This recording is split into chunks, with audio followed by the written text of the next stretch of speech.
आज़ाद बोल इंडिया पर big news देख रहे हैं आप और शुरुआत करते हैं सुर्खियों के साथ। तेहरान में चल रहा था कैफे के अंदर शैतान का मंदिर, अजीब हरकतें करते मिले लोगों पर हुआ एक्शन। यूक्रेन की बॉर्डर फोर्स ने मशीन गन से मार गिराया रूस का शाही ड्रोन, हवा में ही मलबे में तब्दील हुई दुश्मन की ताकत। वेस्ट बैंक में फ़लस्तीनी बच्चे पर इस्राएली फ़ौज का जुल्म, फर्जी सबूत तैयार करने के लिए मासूम के हाथ में थमाया हथियार बनाया वीडियो। चीन में कुदरत का भयानक कहर, धूल की हैवी दीवार और तूफान के चलते मचा हाहाकार। और लेबनान के सलाउद्दीन अयूबी वाले तारीखी किले पर इस्राएली कब्जे के खिलाफ हुआ फ्रांस यूएन सिक्योरिटी काउंसिल में उठाया बड़ा कदम। तो ये संडे का बिग न्यूज़ शो है। आज दुनिया भर की खबरें नहीं आता और इनमें ज़्यादातर तस्वीरें होंगी जो बड़ी खबरों की वजह से पीछे छूट जाती हैं। पहली खबर सवाल के साथ कि क्या ईरान में शैतान को जगाने या उसकी परस्तिश को फैलाने की कोशिश हो रही है? क्या ईरान के नौजवानों में शैतानवाद का असर बढ़ रहा है? ये सवाल इसलिए उठ रहे हैं क्योंकि 31 मई को ईरान की दारुल हुकूमत तेहरान से एक हैरान कर देने वाली खबर सामने आई तस्वीरों के साथ। वहां पुलिस ने एक ऐसे कैफ़े को सील कर दिया जहां कथित तौर पर शैतानवाद से जुड़ी एक्टिविटीज़ चल रही थीं। रिपोर्ट्स के मुताबिक कैफ़े के अंदर मौजूद नौजवान लड़के और लड़कियां ऐसी हरकतें करते दिखाई दिए जिन्हें पुलिस ने गैर कानूनी, गैर मामूली और शैतानी करार दिया। सामने आई तस्वीरों में भी कुछ लोग कुर्सियों पर बैठे हुए अजीब अंदाज में झूमते और अपने सर हिलाते नजर आ रहे हैं। सोशल मीडिया पर इन तस्वीरों को लेकर काफ़ी बहस छिड़ गई है और कई लोग दावा कर रहे हैं कि वहां शैतानवाद को बढ़ावा दिया जा रहा था। खबर के मुताबिक तेहरान के वालिए अस्र इलाके में मौजूद इस कैफ़े के बारे में पुलिस को लगातार शिकायतें मिल रही थीं। इसके बाद अफसरों ने मौके पर पहुंचकर हालात का जायज़ा लिया और सब कुछ उनके सामने आ गया। पुलिस का दावा है कि वहां म्यूज़िक और दूसरी गैदरिंग्स के दौरान ऐसी एक्टिविटीज़ हो रही थीं जिन्हें गुमराह करने वाले अफकार से जोड़ा जा सकता है। इतना ही नहीं, रिपोर्ट में ये भी कहा गया कि वहां कुछ नाबालिग लड़के लड़कियां भी मौजूद थे, जो कि गलत है। पुलिस का कहना है कि कैफ़े का मालिक इन हालात से वाकिफ़ था, लेकिन उसने इन्हें रोकने के बजाय जगह और माहौल मुहैया किया। इसके बाद कैफ़े को सील करने का फैसला लिया गया। तेहरान पुलिस ने साफ कहा कि ऐसी किसी भी एक्टिविटी को बर्दाश्त नहीं किया जाएगा जो नौजवानों को गुमराही की तरफ ले जाए। फिलहाल पुलिस ये पता करने की कोशिश कर रही है कि क्या वाकई शैतान को पूजा जा रहा है और ईरान में ऐसी परस्तिश करने वालों की तादाद कितनी है। ये खबर 31 मई को तस्नीम न्यूज़ एजेंसी में भी छपी है, जाकर पढ़ लीजिएगा। अब देखिए कि कैसे यूक्रेन की बॉर्डर फोर्स अपनी मशीन गन से रूस के शाही ड्रोन को निशाना बना रही है। ये ड्रोन बेहद कम ऊंचाई पर उड़ रहा था और यूक्रेन के चर्निहाई इलाके में दाखिल हो चुका था। जैसे ही ड्रोन जवानों की नज़र में आया, यूक्रेन के फौजियों की नज़र में आया, उस पर ताबड़तोड़ फायरिंग शुरू कर दी गई।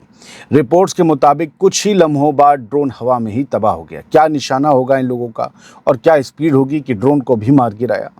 31 मई को सामने आई ये तस्वीरें बताती हैं कि रूस और यूक्रेन के दरमियान ड्रोन वॉर अब इस हद तक पहुंच चुकी है कि फ्रंट लाइन के साथ साथ बॉर्डर के इलाकों में भी हर वक्त आसमान पर नज़र रखी जा रही है, वरना दुर्घटना घटी, सावधानी हटी तो दुर्घटना घटी।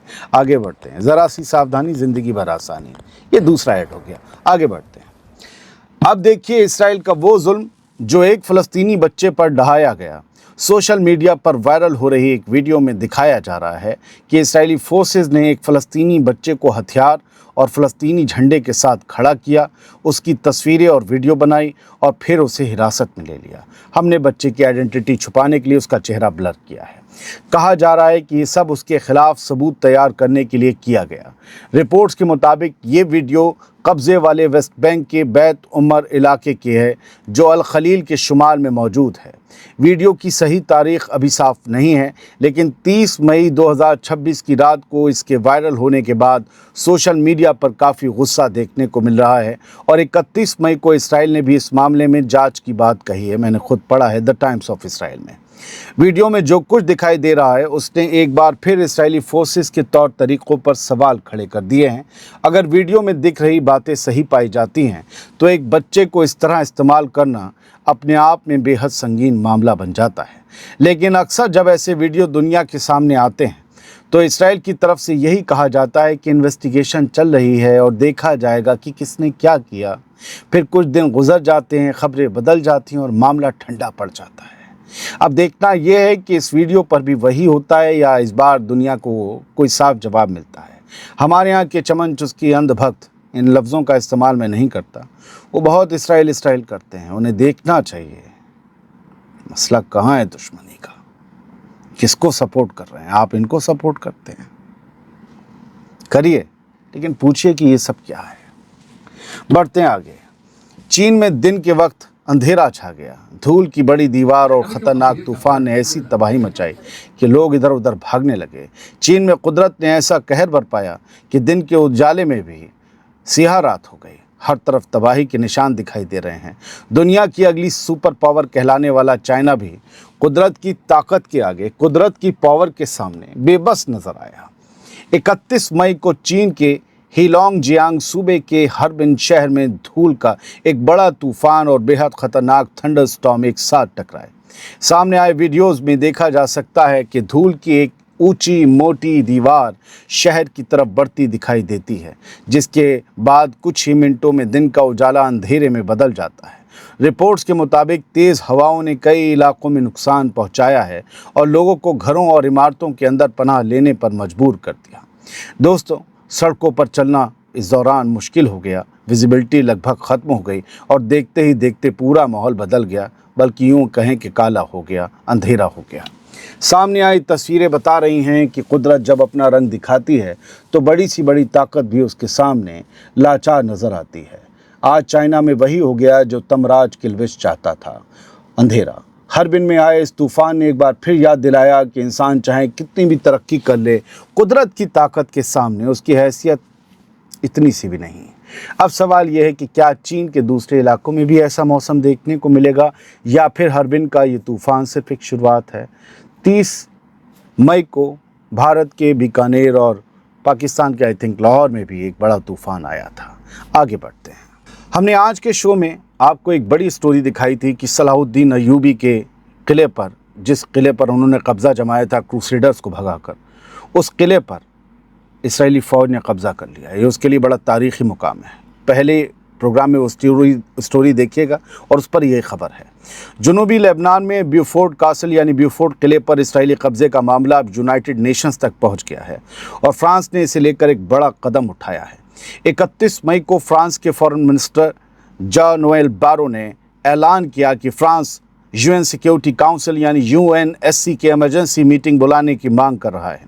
ये मांग उस वक्त सामने आई जब इसराइली फ़ौज ने दावा किया कि उसने जनूबी लेबनान में मौजूद कलात अल शाकिफ यानी ब्यूफोर्ट कासल पर कब्ज़ा कर लिया है। यही वो किला है जो फतह किया था सलाहुद्दीन अय्यूबी ने। फ्रांस के फॉरेन मिनिस्टर ने कहा कि इसराइल को अपनी हिफाजत का हक़ ज़रूर है, लेकिन लेबनान में फ़ौजी कार्रवाई जारी रखने और लेबनानी ज़मीन के अंदर लगातार आगे बढ़ते जाने की कोई वजह नहीं बनती। बारो ने कहा कि लेबनान के अंदर इसराइल की बढ़ती मौजूदगी और गहराता हुआ कब्ज़ा बेहद फ़िक्र पैदा करने वाला मामला है। उसने इसराइल के इस कदम को एक बड़ी गलती भी बताया। दोस्तों, ब्यूफोर्ट किला कोई मामूली जगह नहीं है। ये जनूबी लेबनान की एक अहम पहाड़ी चौकी मानी जाती है और इसराइल खुद इसे स्ट्रेटेजिक पोजीशन बता रहा है। लेकिन अब फ्रांस की तरफ से यूएन सिक्योरिटी काउंसिल की इमरजेंसी मीटिंग की मांग ये दिखा रही है कि ये मामला सिर्फ एक किले तक महदूद नहीं रहा, बल्कि लेबनान के अंदर इसराइली मौजूदगी को लेकर इंटरनेशनल लेवल पर भी सवाल उठने शुरू हो गए हैं।